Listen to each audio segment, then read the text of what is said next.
Pai do Senhor a todos que nos assistem, mais uma vez estamos aqui para fazermos a EBD na web.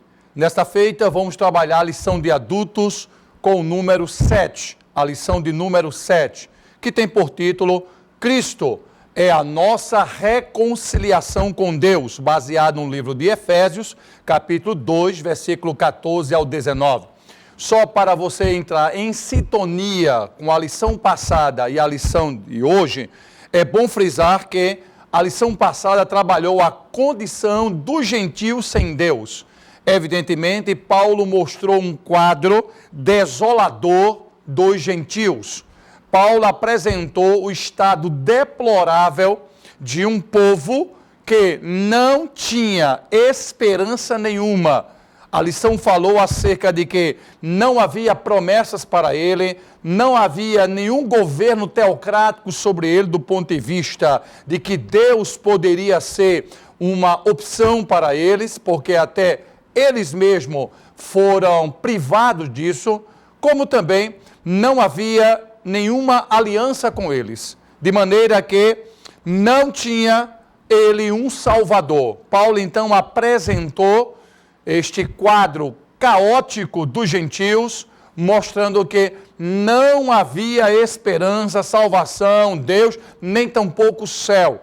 E fazendo então uma ponte na sequência do capítulo 2, que está sendo expositado nesta lição, vamos então ver o versículo número 14, 15 até o número 19.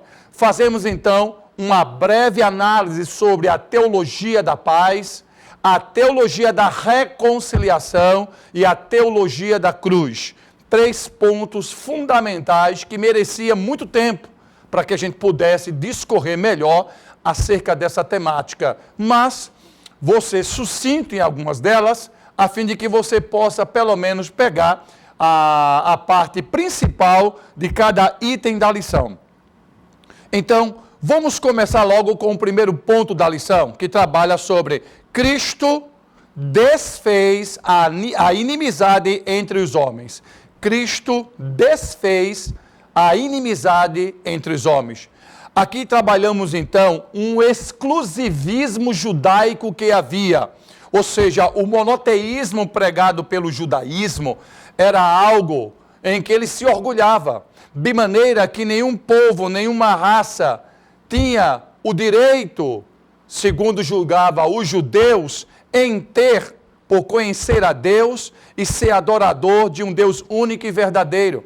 Então, esse exclusivismo excluía os demais povos, raças, nações, enfim. E o que é que acontece? Existe então uma separação que se fazia do ponto de vista físico e do ponto de vista espiritual. Evidentemente que quando Paulo traz essa narrativa para nós, vai falar numa expressão do grego chamado apalodrio, que quer dizer, estava alienado, era estranho, outros povos em relação aos judeus. Então, isso fez com que houvesse uma inimizade horizontalizada entre judeus e entre outros povos. De maneira que Cristo vem para desfazer, quebrar este muro, desfazer esta desunião, desfazer então a inimizade que havia entre judeus e havia entre os outros povos. De maneira que essa é sem dúvida uma das teologias trabalhadas por Paulo, se não a mais importante teologia das cartas doutrinárias, que é sobre a comunhão mística, como é possível dos povos se unir para fazer um só, que seria então, e que é então, a igreja do Senhor. Muito bem. Posto isso, amados, eu quero entrar nos detalhes acerca dessa temática, porque se não fosse esta estrutura trabalhada por Cristo de reconciliar o homem entre si e o homem diante de Deus, então o cristianismo seria mais outra religião, não haveria nenhuma funcionalidade.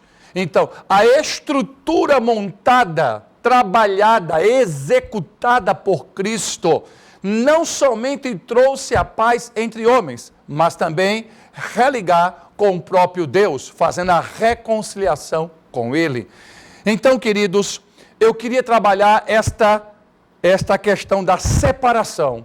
Ou seja, para entrar no lugar santo dos santos, havia então, na estrutura do templo judaico, o átrio. Esse átrio, então, aonde ficava ali os gentios. De maneira que ele não podia chegar no lugar santo. Havia uma barreira, uma parede de separação. E essa parede de separação era um grande problema para os judeus e para os gentios. Para os judeus, porque teria que ter todo um cuidado para que ninguém se aventurasse para entrar. E para os gentios, que eles não o fizessem, porque seria pena de morte se ele ultrapassasse, então, esta barreira que separava, então. Então, o que é que acontece? Numa escavação arqueológica executada em 1871, foi achado um pedaço de pedra aonde tinha parte da inscrição colocada pelos judeus como advertência para que os gentios não entrassem no espaço que os judeus proibia. Isso é, essa pedra foi encontrada e estava escrito assim: nenhum homem de outra raça deve avançar para além da separação e do muro que cerca o santuário. Se achar ali, será morto. Estava escrito em bilíngue, na língua grega e na língua latina. Então, essas duas línguas eram colocadas como aviso para que, então, nenhum desavisado dos gentios pudesse ultrapassar. Essa inscrição, então, foi encontrada pela arqueologia, provando, então, que, de fato, havia este muro da separação. É um caso, um incidente que, quando Paulo leva um crente de Éfeso, por nome de Trófimo, então se adentra com ele, mas os judeus julgavam que ele tinha levado até o Santo dos Santos e estava, então, até querendo matá-lo, mas foi resolvido e não houve morte, para mostrar a gravidade do que era entrar nesse lugar. Mas Cristo é quem derruba esta separação. Antes, porém, todo o cuidado judaico com o templo e com o muro foi desfeito no ano 70 com o general Tito. Destrói então este muro e aí então passa a ter totalmente acesso judeus e gentios, porque a destruição de Tito no ano 70 quebrou-se então esta barreira. Mas a melhor foi executada por Cristo. O Senhor Jesus, ele veio e desfez não somente esse muro da separação, como também rasgou o véu do santuário, abrindo um novo e livre caminho de acesso direto ao Pai no céu. Então, Cristo, sem dúvida, passa a ser o nosso Senhor Jesus Cristo, que reconcilia judeus e gentios entre si e diante de Deus. Muito bem. Um outro fato interessante é o conceito da lei como mandamento. É interessante que havia uma lei tripartida mosaica, na qual eles trabalhavam a questão civil, moral e cerimonial. A parte civil trabalhava a questão da cidadania dos judeus. A parte que se chama moral era a questão da conduta judaica. E por último era o cerimonialismo, que era um ritual que se observava a comida, as festas, toda uma questão voltada para o culto do cerimonialismo judaico. Mas nada disso traz salvação para o homem. Nenhuma obra da lei, nenhuma festa, nenhum preceito, nenhuma observância traria então paz ou traria então salvação, nem para judeus e nem tampouco para ímpios. Por isso que em Efésios 2, 8, 9 está escrito claramente: porque pela graça sois salvos mediante a fé, isso não vem de vós, é dom de Deus, não vem das obras para que ninguém se glorie. Interessante, com tanto cuidado, com tanta observância nas festas, nos rituais da lei, nas vestimentas, na comida, nada poderia salvá-lo se não fosse o nosso reconciliador, Jesus Cristo. Vamos mais adiante, pessoal.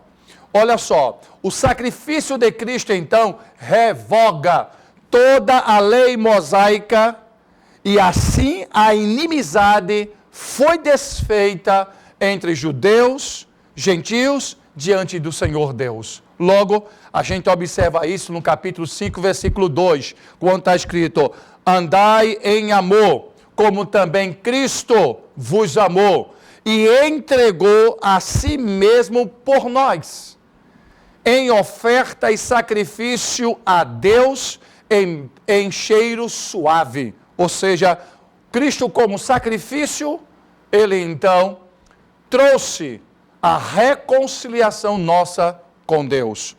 Eu estava dando uma aula sobre a condição judaica num curso de teologia e eu não sabia que ali havia um pretenso judeu. Eu digo pretenso porque ele já estava fazendo todo um trabalho para ser aceito na comunidade judaica.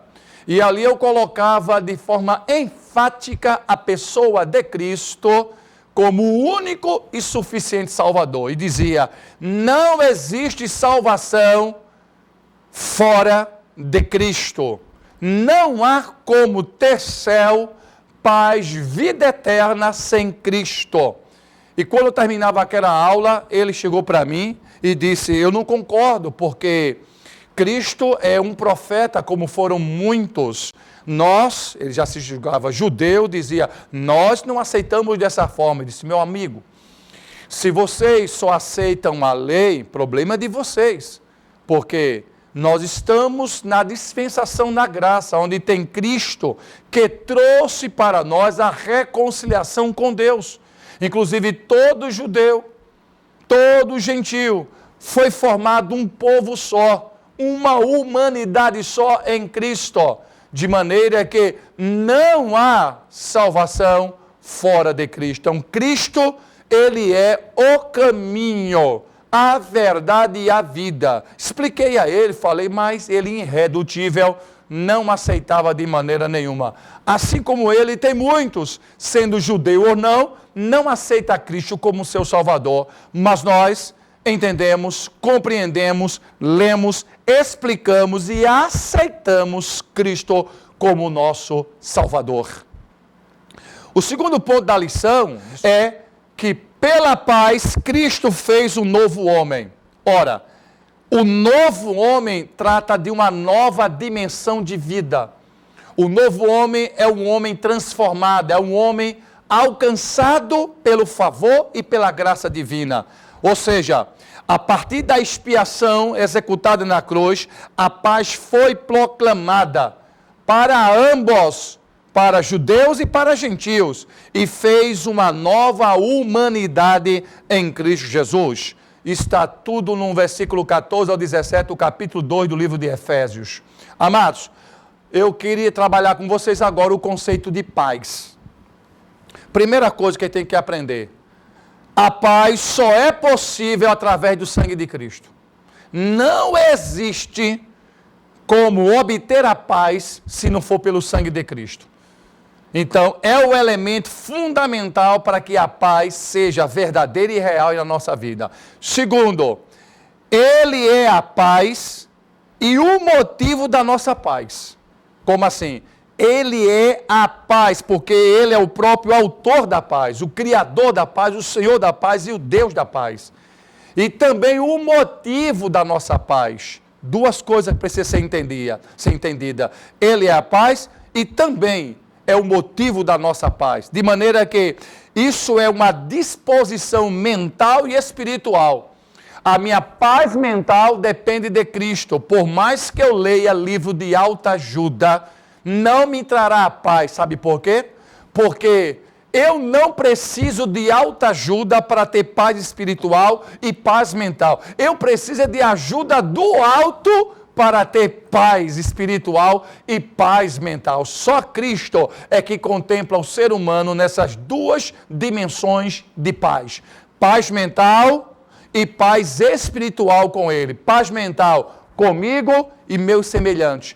Paz espiritual comigo e com meu Senhor Jesus Cristo. Outro ponto interessante chama vocês aqui a atenção. É que Cristo Jesus, quando eu disse que Ele é o autor da paz, eu quero deixar bem claro que no livro de Isaías, capítulo 9, versículo 6, está escrito: porque seu nome será maravilhoso, conselheiro, Deus forte, Pai da eternidade e príncipe da paz. Ou seja, Ele é o Deus da paz. Não existe paz sem que Cristo seja a base dessa paz. Muito bem, a nova humanidade então foi formada em Cristo Jesus pela paz. Cristo uniu povos que outrora hostilizavam-se entre si para criar em si mesmo dois povos em um só, fazendo isso com a paz que estabeleceu entre nós. Isso a gente pode ver no capítulo próprio 2 e o versículo 15 de Efésios. Agora deixa eu colocar aqui uma coisa para vocês. De ambos fez um, judeus e gentios, uma humanidade só e um povo só. Cristo fez judeus e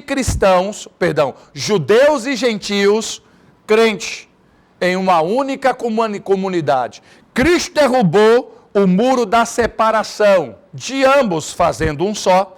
Cristo pregou a paz para que os de perto e para com os de longe, está no versículo 17. Como também Cristo nos ofereceu o Espírito Santo, que também é o Espírito que nos produz paz. Cristo nos formou cidadãos, membros da família de Deus. Glória ao nome do Senhor Jesus. Cristo então edificou para nós um novo templo. Aquele templo de pedra, telhado, com todas as estruturas que havia no lugar santo e no lugar santo dos santos, tudo aquilo ali foi desfeito através do sacrifício de Cristo.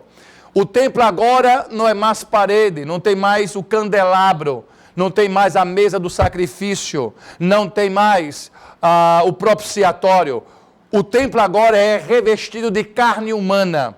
O templo agora é feito de corpo humano para servir de habitação para o próprio Deus Espírito Santo. É o que você vai ver na próxima lição, no capítulo 2, versículo 20 ao 22. Ou seja, Cristo, todos são em Cristo um corpo, na qual Ele é o cabeça.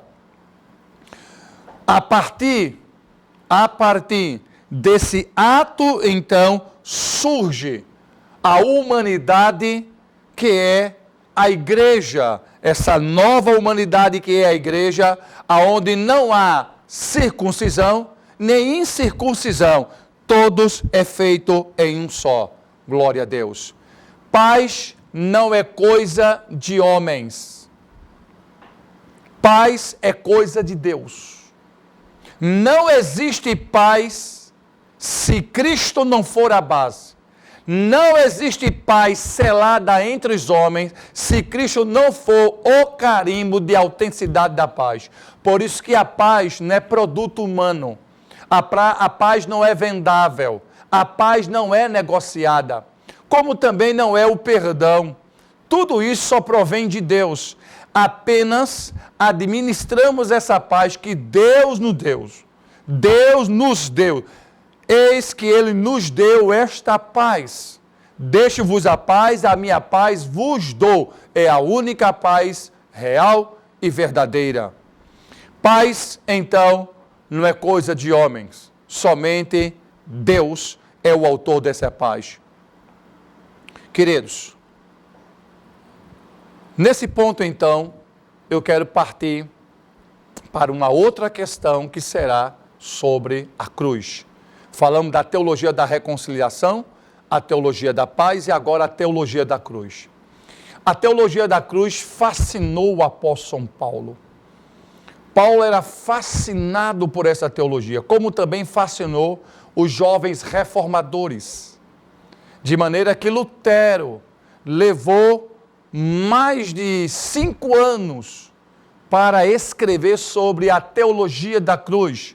No ano de 1512 até o ano 1517, ele vinha já desenvolvendo a teologia da cruz. Impressionante que a cruz até então, antes de Cristo, era maldição, era uma coisa horrorosa, era vergonha, era vitupério. Tudo que não se prestava se denotava esta cruz. Quando Cristo é sacrificado nesta cruz, a cruz, até ela que era a maldição, passa a ser a glória agora. Veja como a coisa muda quando Cristo é sacrificado nesta cruz. E vou lhe explicar melhor. Olha só. Ser condenado à morte de cruz seria, então, um escândalo para os judeus e uma vergonha para os gregos. Está claramente exposto em 1 Coríntios capítulo 1 e o versículo número 23. Mas, como está escrito, mas nós pregamos a Cristo crucificado, escândalo para os judeus e loucura para os gentios. Vamos explicar isso aqui. Por que a cruz era escândalo para os judeus e loucura para os gregos? Vamos falar de escândalo. Muita gente lê esse versículo, mas talvez não compreenda o que quer dizer. Escândalo para os judeus, porque os judeus esperavam um libertador, um guerreiro, um homem, um Messias vitorioso, para livrar do jugo dos romanos, sentar numa cadeira de rei e reger as nações com vara de ferro. Esta era a ideia que se tinha dos judeus acerca do seu Messias, do seu Salvador. Então, por que escândalo para os judeus? Porque é inadmissível que o seu Salvador, que o seu herói pudesse ser morto numa cruz, servindo de escárnio para todos.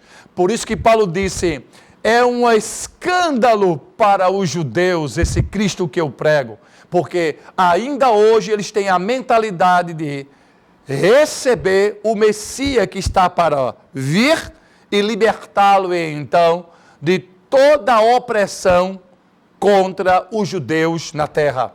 Porém, Paulo ainda afirma que era a cruz loucura para os gregos. Por que isso? Os gregos, eles eram muitos voltados para o conhecimento. Povo que é a base da civilização ocidental, pessoas cultas, pessoas que primavam pelo conhecimento, de maneira que se discutia assuntos de filosofia em praças públicas, e Paulo, quando escreveu isso, estava em Corinto, uma cidade que tinha como grandes nomes da filosofia, Demócrito, o outro chamado de Periandro, eram filósofos que orgulhava a cultura dos corintianos. Então, Paulo, quando levou para lá esta mensagem, dizia então que era escândalo para os judeus e loucura para os gregos. E por que loucura? Porque não se podia admitir, pois como é que se morre alguém numa cruz e alguém passa a pregar que este que morreu na cruz é Deus, é Senhor, é Salvador, é o Senhor do conhecimento, da sabedoria. Isso para os gregos era uma afronta, era loucura se pregar um Cristo, Deus Salvador, que foi pendurado numa cruz. Então, os gregos que buscavam conhecimento jamais iam admitir a pregação da cruz pregada pelo apóstolo São Paulo. Porém, Paulo não se importava com a reação judaica de chamar isso de escândalo e com a reação grega em chamar isso de loucura. Tão somente pregou o evangelho dizendo, aprove a Deus, salvar os pecadores pela loucura da pregação. A loucura de Deus é mais sábia do que a sabedoria dos homens. Paulo, então, fala da teologia da cruz, porque é na cruz que vamos encontrar também a reconciliação. A teologia da cruz, então, passa a ser agora a glória da cruz. Não a cruz em si, porque não serve de nada, mas o Cristo que foi morto nessa cruz. Paulo deixava bem claro isso.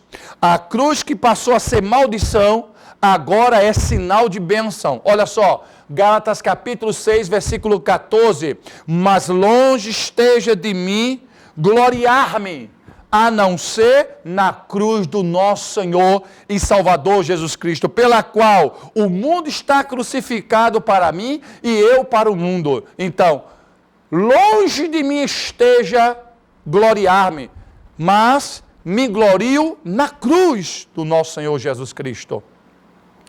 Como também em Gálatas 5:11 está escrito: eu, porém, irmãos, se prego ainda a circuncisão, porque sou, pois, então perseguido? Logo, o escândalo da cruz está aniquilado. Olha o que Paulo está dizendo. O escândalo da cruz está aniquilado. Não há mais, porque Cristo cravou nessa cruz a carta que era contra nós, o escrito que era contra nós, cravando na cruz do Calvário. E para completar, Filipenses capítulo 3, versículo 18, porque muitos há, dos quais muitas vezes vos disse, e agora também digo chorando, que são inimigos da cruz de Cristo. Inimigos da cruz porque não entenderam a teologia da cruz. Amados, aprendemos que nesses 3 versículos, essa cruz na qual Cristo reconcilia homens entre si e homem entre Deus. E aí agora vem essa figura geométrica da cruz que vocês estão vendo aí, a cruz na qual a parte vertical, essa parte é a ligação do homem para com Deus, e a parte horizontal é chamada de patíbulo, é a parte que interliga entre os homens. Então olha só, Cristo, que é a nossa reconciliação, é em duplo sentido. Ele reconcilia o patíbulo, a parte horizontal, entre os homens. Ou seja, judeus e gentios, pelo patíbulo, são reconciliados. Porque não há mais judeus e gentios, agora é a igreja de Cristo. E agora há uma reconciliação vertical, diretamente com o trono da graça. Então, a haste vertical interliga esses que foram reconciliados horizontalmente para verticalizar a teologia da cruz. Que exemplo perfeito! Aqui está a nossa vida ativa com Deus, e a nossa vida contemplativa com Deus, e a vida ativa com os homens. A cruz, então, traz esse simbolismo perfeito para nós. A cruz, para nós, então, é esta representação. Por último, a teologia da cruz.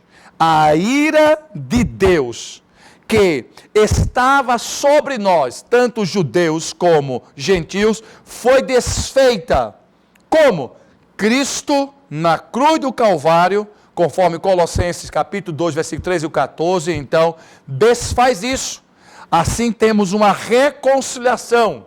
Essa reconciliação foi então concretizada na cruz do Calvário, gerando um novo povo, num único corpo, que é o corpo de Cristo, família de Deus, a igreja do Senhor Jesus. E eu quero fechar isso com vocês, trazendo então algo muito surpreendente, como uma questão, segundo alguns estudiosos, afirmavam que era a cultura da época. A dívida estava contra nós, os escritos num pedaço de pergaminho na época, era pendurado para que as pessoas vissem o quanto estava devendo. Isso tinha um prego que cravava a nossa dívida exposta naquele pergaminho. Então, qual é a razão de Paulo dizer que ele cravou na cruz o escrito que era contra nós? Então, esse exemplo deixa bem claro para nós que esta conta era altíssima para se pagar. Sem essa conta, não haveria paz, não haveria céu, não haveria salvação, não haveria essa reconciliação. Cristo, então, o único que com seu sangue tem poder para reconciliar, perdoar e salvar o homem, pegou então esta conta, esta carta, este escrito que era contra nós, cravada ali com um prego, ele arranca aquilo ali, toma essa conta, acredito de maneira bem, de maneira que você possa entender como uma tipologia, ali estavam os nossos pecados. Ele então pegou esta conta onde estavam os pecados da humanidade, cravando na cruz, dizendo: eu encerro aqui tudo que era contra vós, tudo que fazia com que vocês não merecessem o céu e que todos vocês estavam destinados à ira divina. É aqui nesta cruz que eu encerro toda esta dívida, pagando então os pecados da humanidade na cruz do Calvário.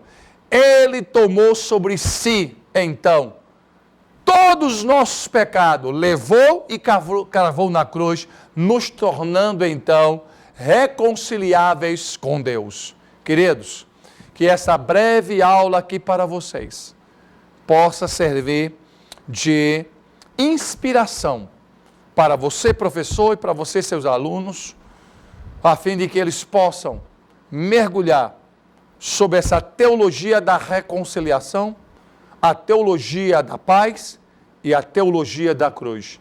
3 elementos fundamentais para que você entenda a possibilidade de que aquilo que era impossível passou a ser possível através do sacrifício de Cristo. Que Deus abençoe, em nome de Jesus.